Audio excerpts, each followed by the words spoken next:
Assalamualaikum warahmatullahi wabarakatuh. Pada kesempatan ini saya akan membahas tentang uh, konsep, prinsip, strategi, dan manfaat dari model pembelajaran active learning.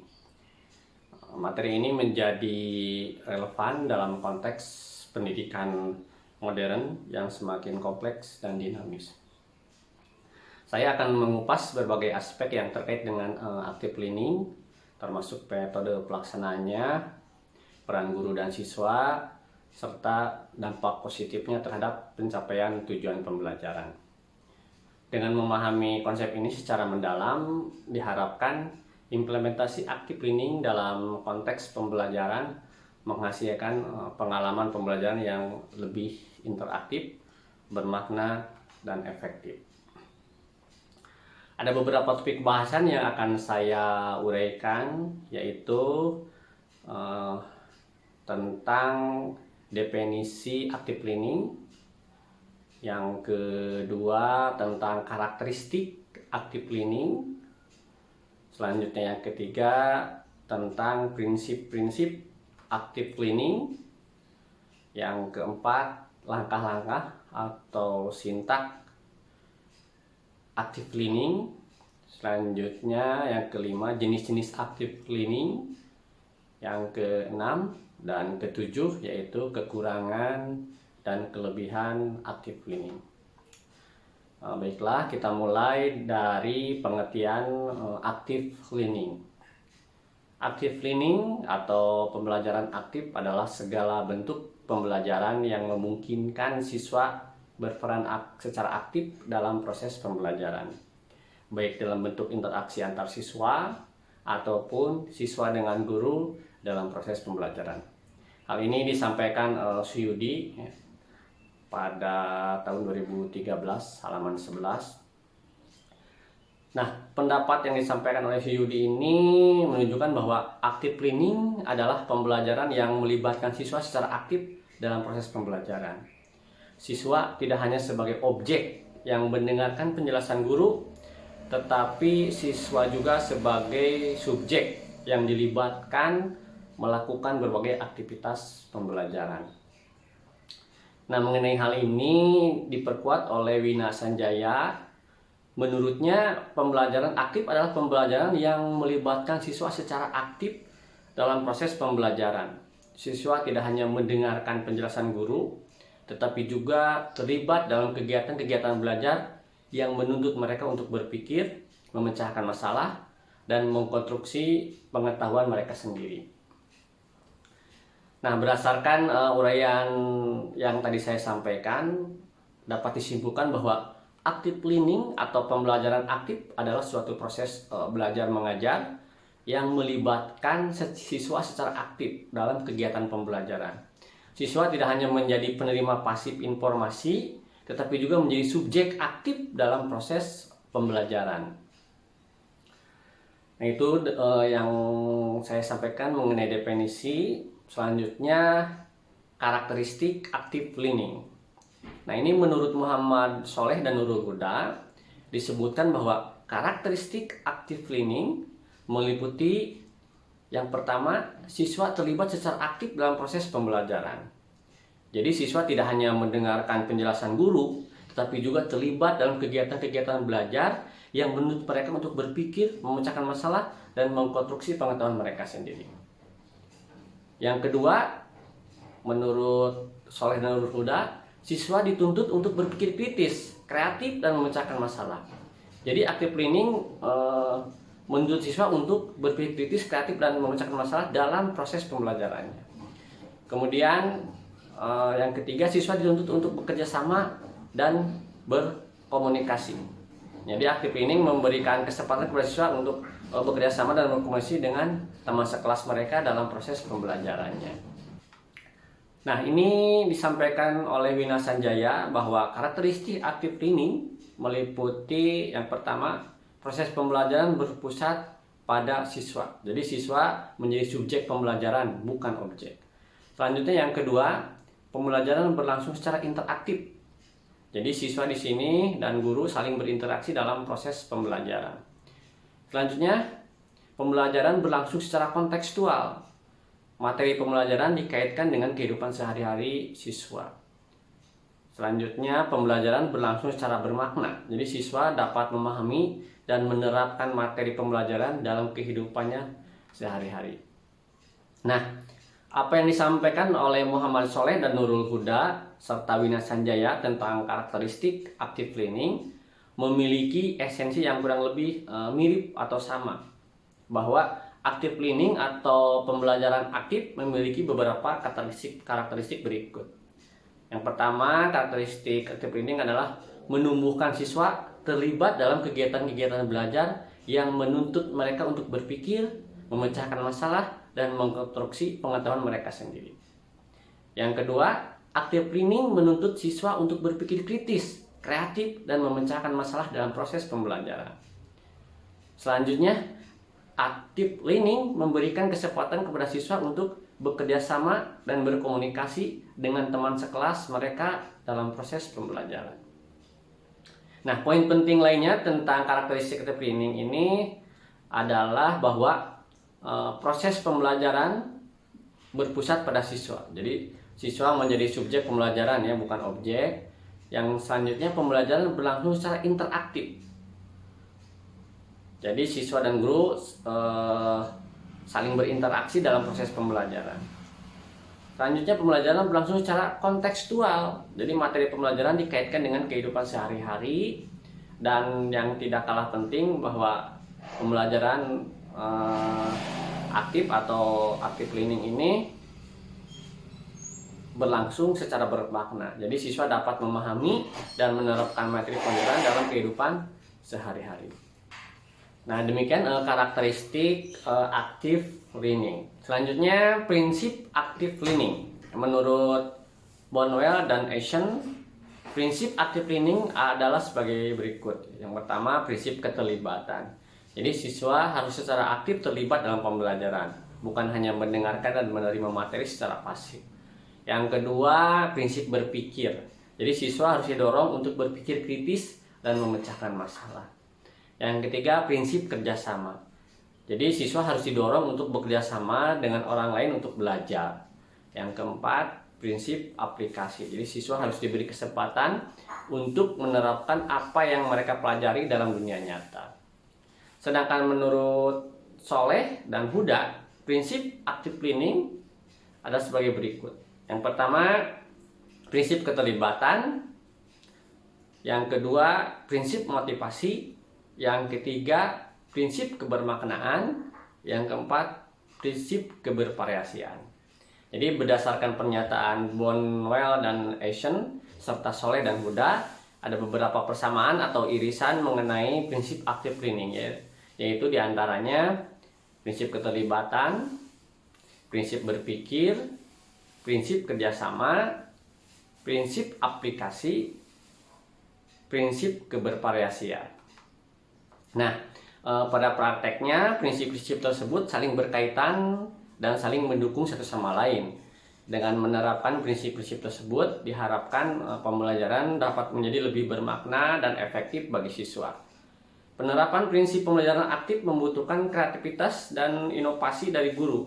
Guru perlu memilih metode dan strategi pembelajaran yang tepat agar pembelajaran dapat menjadi lebih aktif dan bermakna bagi siswa. Selanjutnya, ini mengenai langkah atau sintak active learning. Jadi kalau kita memahami sintak dalam implementasi model pembelajaran sangat penting. Sintak merupakan acuan umum mengenai bagaimana suatu pembelajaran dilaksanakan agar sesuai dengan kaidah dan hasil yang diinginkan. Demikian pun dengan pelaksanaan active learning, diperlukan alur berupa langkah-langkah sehingga guru dapat melaksanakan pembelajaran dengan lebih efektif dan efisien. Nah, menurut Bonwell dan Eschen, ada beberapa langkah yang bisa dilaksanakan ketika menerapkan active learning. Ya, diantaranya itu yang pertama, pastikan tujuan pembelajarannya jelas. Jadi, guru perlu memiliki pemahaman yang jelas tentang apa yang ingin mereka capai dengan pembelajaran aktif. Selanjutnya langkah kedua, pilih teknik yang sesuai. Ada berbagai teknik pembelajaran aktif yang dapat digunakan.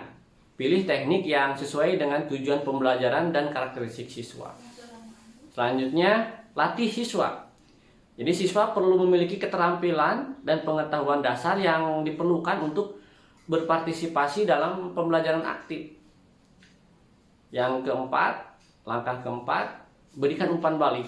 Jadi umpan balik yang konstruktif dapat membantu siswa belajar dan dari kesalahan mereka dan meningkatkan pemahaman mereka. Selanjutnya yang kelima, evaluasi hasil pembelajaran. Evaluasi hasil pembelajaran dapat membantu guru menentukan apakah active learning berjalan dengan efektif. Nah, untuk meningkatkan efektivitas pembelajaran, tentunya langkah-langkah active learning ini harus disesuaikan dengan tujuan pembelajaran, karakteristik siswa, dan ketersediaan sumber daya. Selanjutnya mengenai jenis-jenis active learning. Jadi ada banyak jenis active learning atau pembelajaran aktif yang dapat diterapkan di kelas. Masing-masing jenis active learning memiliki karakteristik dan tujuannya sendiri. Nah, menurut Soleh dan Huda, jenis-jenis active learning diantaranya adalah diskusi, presentasi, simulasi, problem solving, praktek laboratorium, latihan, dan project. Sedangkan menurut Bonwell dan Ashton mengklasifikasikan active learning menjadi 5 jenis, yaitu pembelajaran berbasis pertanyaan. Jadi di sini siswa didorong untuk mengajukan pertanyaan dan mencari jawabannya. Yang kedua, pembelajaran berbasis masalah. Jadi di sini siswa dihadapkan pada masalah dan diminta untuk memecahkannya. Yang ketiga, pembelajaran berbasis kasus. Jadi siswa mempelajari suatu kasus dan diminta untuk menganalisisnya. Yang keempat, pembelajaran berbasis proyek. Siswa bekerja sama untuk menyelesaikan proyek. Terus yang kelima, pembelajaran berbasis simulasi. Jadi di sini siswa berpartisipasi dalam simulasi untuk mempelajari suatu konsep atau keterampilan. Nah, berdasarkan paparan Soleh dan Huda serta Bonwell dan Ashton tadi, dapat diambil benang merahnya bahwa active learning dapat dikategorikan menjadi beberapa jenis. Ya. Yang pertama, kegiatan pembelajaran yang melibatkan siswa bekerja sama dalam kelompok kecil. Nah, ini jenis ini termasuk cooperative learning, ya, peer teaching, dan project based learning. Yang kedua, kegiatan pembelajaran yang melibatkan siswa memecahkan masalah. Nah, jenis ini termasuk problem based learning, inquiry based learning, dan project based learning. Terus selanjutnya, kegiatan pembelajaran yang melibatkan siswa melakukan praktik atau latihan. Nah, ini jenis ini termasuk laboratorium, ya, simulasi, dan latihan. Selanjutnya jenis active learning yang keempat, kegiatan pembelajaran yang melibatkan siswa membuat presentasi atau karya. Nah, jenis ini termasuk presentasi, project, dan gamifikasi atau game, ya. Pemilihan jenis active learning yang tepat harus disesuaikan dengan tujuan pembelajaran, karakteristik siswa, dan sumber daya yang ada. Nah, selanjutnya kekurangan active learning. Active learning adalah strategi pembelajaran yang dapat memberikan banyak manfaat bagi siswa. Namun, seperti halnya strategi pembelajaran lainnya, active learning juga memiliki kekurangan. Ya, di antaranya yaitu membutuhkan waktu lama dalam persiapan. Ya. Nah, bagaimana cara mengatasinya? Ya, guru perlu mempersiapkan materi pembelajaran dengan baik serta memecahkan atau merencanakan kegiatan pembelajaran yang efektif dan efisien. Terus kekurangan yang kedua, kemungkinan siswa tidak berpartisipasi aktif. Nah, ini untuk mengatasinya, guru perlu menciptakan suasana kelas yang kondusif, yang nyaman, ya, yang menyenangkan, serta memberikan motivasi kepada siswa untuk berpartisipasi aktif. Selanjutnya kekurangan yang ketiga, kemungkinan siswa merasa tertekan. Jadi untuk mengatasinya, guru perlu memberikan bimbingan dan dukungan kepada siswa serta memastikan bahwa kegiatan pembelajaran sesuai dengan kemampuan siswa. Selanjutnya, kekurangan yang keempat, kemungkinan terjadi konflik antar siswa. Jadi untuk mengatasinya, guru perlu mengajarkan siswa keterampilan kerjasama dan komunikasi serta memberikan contoh bagaimana menyelesaikan konflik secara positif. Nah, secara umum, kekurangan-kekurangan tersebut dapat diatasi dengan perencanaan dan persiapan yang matang. Jadi, guru perlu memilih metode active learning yang sesuai dengan tujuan pembelajaran dan materi pembelajaran. Guru juga perlu membuat rencana pembelajaran yang jelas dan terstruktur, serta melatih diri terlebih dahulu sebelum menerapkan metode active learning. Nah, selain itu, guru perlu mengatur kegiatan active learning dengan baik. Ketika kita membahas kekurangan, maka tentu saja ada kelebihannya. Nah, kelebihan active learning banyak ya, diantaranya yang pertama, active learning melibatkan siswa secara aktif dalam proses pembelajaran sehingga siswa lebih termotivasi untuk belajar. Yang kedua, active learning membantu siswa untuk memahami materi pembelajaran secara lebih mendalam dan meningkatkan retensi materi pembelajaran. Selanjutnya, active learning mendorong siswa untuk berpikir kritis dan memecahkan masalah. Active learning juga mendorong siswa untuk bekerja sama dan berkoneksi dengan orang lain. Active learning mendorong siswa untuk berpikir kreatif dan inovatif, yang mana kesemuanya itu sangat dibutuhkan dalam kehidupan nyata, terutama untuk bermasyarakat di masa yang akan datang. Nah, sedangkan manfaat active learning bagi proses pembelajaran dan pencapaian tujuan pendidikan antara lain bahwa active learning dapat meningkatkan kualitas pembelajaran dengan membuat pembelajaran yang lebih menarik, bermakna, dan efektif. Active learning dapat meningkatkan hasil belajar siswa dengan membantu siswa untuk memahami materi pembelajaran secara lebih mendalam dan meningkatkan retensi materi pembelajaran. Active learning juga dapat meningkatkan daya saing atau kompetensi siswa dengan mengembangkan keterampilan berpikir kritis, pemecahan masalah, kerjasama, komunikasi, kreativitas, dan inovasi. Jadi secara umum, active learning dapat memberikan dampak positif bagi proses pembelajaran dan pencapaian tujuan pendidikan. Dengan menerapkan active learning, guru dapat membantu siswa untuk belajar secara lebih efektif dan bermakna. Nah, dari uraian tadi dapat disimpulkan bahwa active learning atau pembelajaran aktif adalah pendekatan pembelajaran yang menekankan partisipasi aktif siswa, kolaborasi, dan pembangunan pemahaman yang mendalam. Dengan menerapkan prinsip dan teknik active learning, pendidik dapat meningkatkan efektivitas proses pembelajaran dan hasil belajar siswa. Ini adalah pendekatan yang relevan dan berharga dalam pendidikan modern yang mengutamakan keterlibatan siswa dalam pelajaran mereka. Nah, active learning dapat dilakukan dengan berbagai metode dan memiliki kelebihan serta kekurangannya.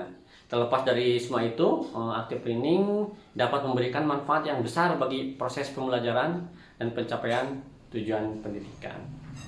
Nah, saran yang dapat saya sampaikan, ya, mengingat active learning ini memiliki banyak manfaat, tentunya ada beberapa hal yang perlu dilakukan, terutama untuk stakeholder ya.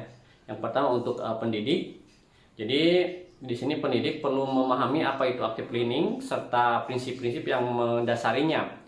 Hal ini penting agar guru dapat menerapkan active learning dengan tepat dan efektif. Selanjutnya, pendidik atau guru juga perlu memiliki keterampilan dan kompetensi yang dibutuhkan untuk menerapkan active learning, seperti keterampilan berkomunikasi, keterampilan mengelola kelas, dan keterampilan menilai hasil belajar siswa. Selanjutnya juga pendidik atau guru perlu memiliki komitmen untuk menerapkan active learning meskipun mungkin ada tantangan yang dihadapi. Selanjutnya untuk lembaga atau satuan pendidikan, jadi di sini satuan pendidikan perlu menyediakan dukungan yang dibutuhkan untuk penerapan active learning seperti waktu, sumber daya, dan infrastruktur. Satuan pendidik juga perlu menciptakan budaya yang mendukung active learning seperti budaya kerjasama dan komunikasi yang terbuka. Sedangkan untuk umum, saya menyarankan bahwa pemerintah perlu memberikan dukungan untuk penerapan active learning seperti pelatihan bagi guru dan penyediaan sumber daya. Selanjutnya masyarakat juga perlu memahami pentingnya active learning dan mendukung penerapannya di sekolah. Ya, dengan melakukan hal ini, tentu saja active learning dapat bermanfaat untuk tenaga pendidik, siswa, lembaga satuan pendidikan, serta secara umum untuk kemajuan pendidikan. Nah, demikian paparan tentang active learning yang saya sampaikan. Mohon maaf atas segala keterbatasannya. Wassalamualaikum warahmatullahi wabarakatuh.